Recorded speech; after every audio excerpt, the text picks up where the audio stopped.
Saudações, eu sou o professor Norberto Coimbra, da Universidade de São Paulo, do Departamento de Farmacologia da Faculdade de Medicina de Ribeirão Preto.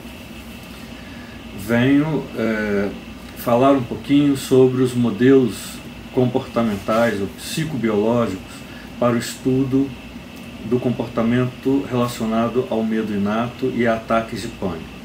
Temos utilizado serpentes peçonhentas e constrictoras brasileiras como uma fonte de estímulos aversivos para evocar em pequenos animais, pequenos roedores, o comportamento de defesa induzido pelo medo.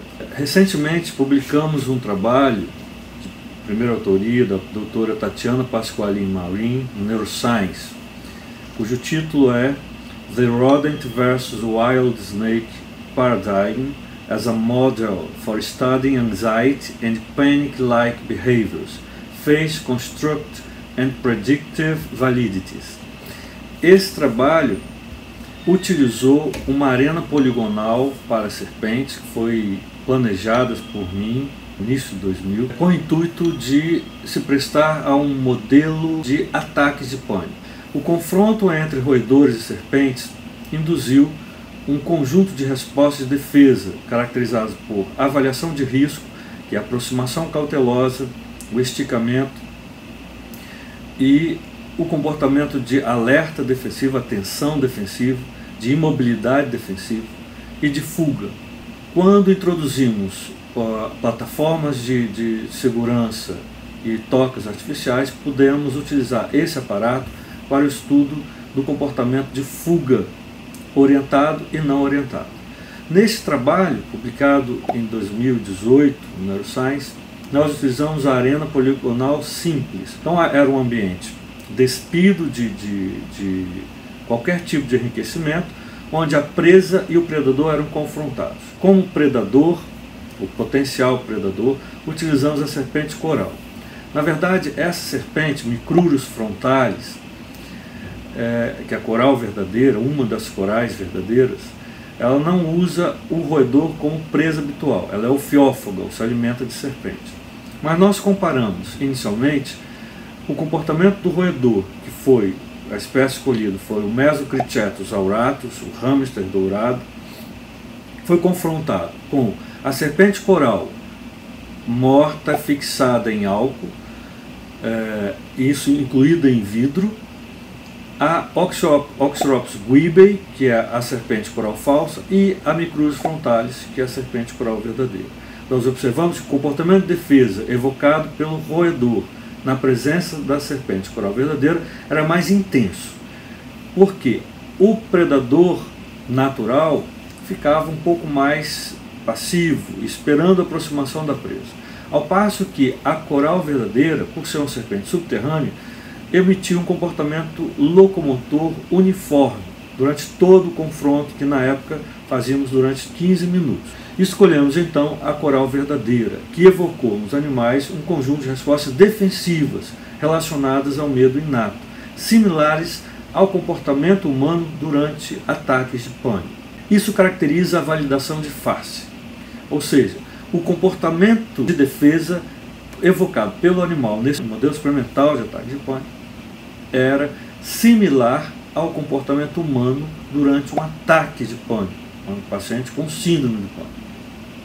Bem, em seguida, observamos o padrão de ativação de estruturas límbicas e paralímbicas, como o hipotálamo, ventro medial, dorso medial, o complexo amigdaloide, o núcleo pré-mamilar dorsal do hipotálamo anterior, a substância cinzenta periaquedutal, considerando suas colunas dorso-mediais, dorso-laterais, ventro-laterais e laterais, entre outras estruturas. Observamos que o confronto com a serpente coral evocou nas presas a expressão da proteína FOS, que é uma proteína considerada como um sinalizador de atividade neural. Após 1h30 a 2 horas de um estímulo, existe em algumas células a formação dessa proteína, chamada FOS, ligada a um proto-oncogene, que são genes relacionados à neuroplasticidade. Isso caracteriza a validação do construto teórico, ou seja, as mesmas estruturas ativadas durante a exposição de animais a este modelo experimental eram estruturas relacionadas ao ser humano quando está em estado de medo, ansiedade e ataques de pânico. Uma das estruturas relacionadas ou proposta como base neural do ataque de pânico é a substância cinzenta periaquedutal. O professor Shekhar e Johnson têm publicado artigos com um modelo de síndrome do pânico, no qual ele causa uma disfunção GABAérgica tônica, crônica, no núcleo hipotalâmico, o hipotálamo dorso medial. Então, os núcleos hipotalâmicos, do hipotálamo medial, também são estruturas relacionadas a ataques de pânico. Wieland, em 2010, mostrou que a estimulação do hipotálamo ventromedial em mulheres evocava ataques de pânico.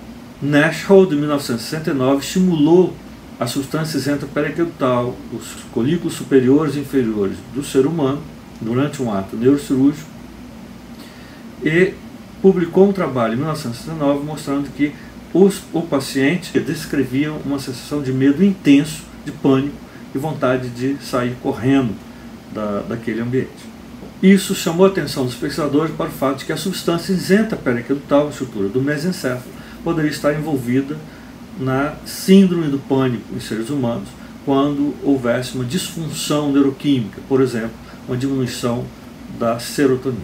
E em nosso modelo, nós observamos que o núcleo, principalmente o núcleo medial da amígdala, o hipotálamo, o núcleo pré-mamelar dorsal do hipotálamo, alguns núcleos do hipotálamo ventromedial e também a substância cinzenta periaquedutal dorsal estavam mais ativados do que outras estruturas límbicas e paralímbicas.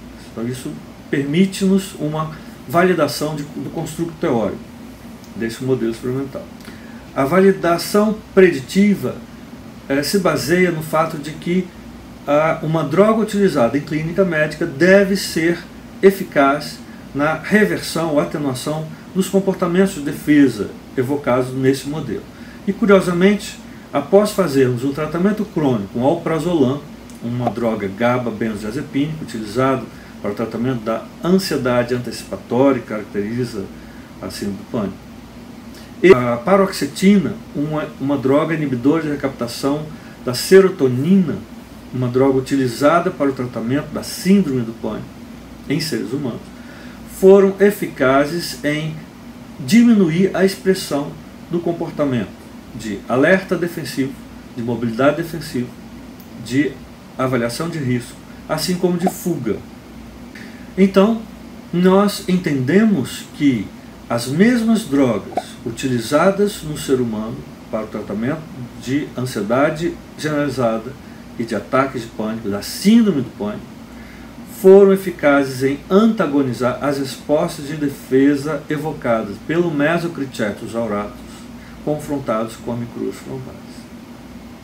Curiosamente, além de diminuir a expressão do comportamento de defesa induzido pelo predador, o tratamento crônico, seja com alprazolam na maior dose e com paroxetina na maior dose, também diminuíram a expressão da proteína FOS em estruturas do sistema límbico e estruturas paralímbicas ou funcionalmente relacionadas ao sistema límbico, como o complexo amidaloide, como o hipotálamo medial, o hipotálamo dorso medial, ventro medial, o hipotálamo anterior, o núcleo pré-mamelar dorsal do hipotálamo e as colunas ventromediais e dorsolaterais da substância cinzenta periaquedutal.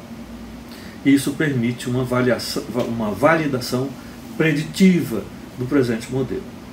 Esse conjunto de dados foi publicado no sentido de prover uma validação neuroetológica, uma validação morfológica e farmacológica do modelo de confronto entre presa e predador, utilizando como presa pequenos roedores e como predadores as serpentes de diversas espécies, realizado no interior de uma arena poligonal para o confronto entre presa e predadores. Muito obrigado.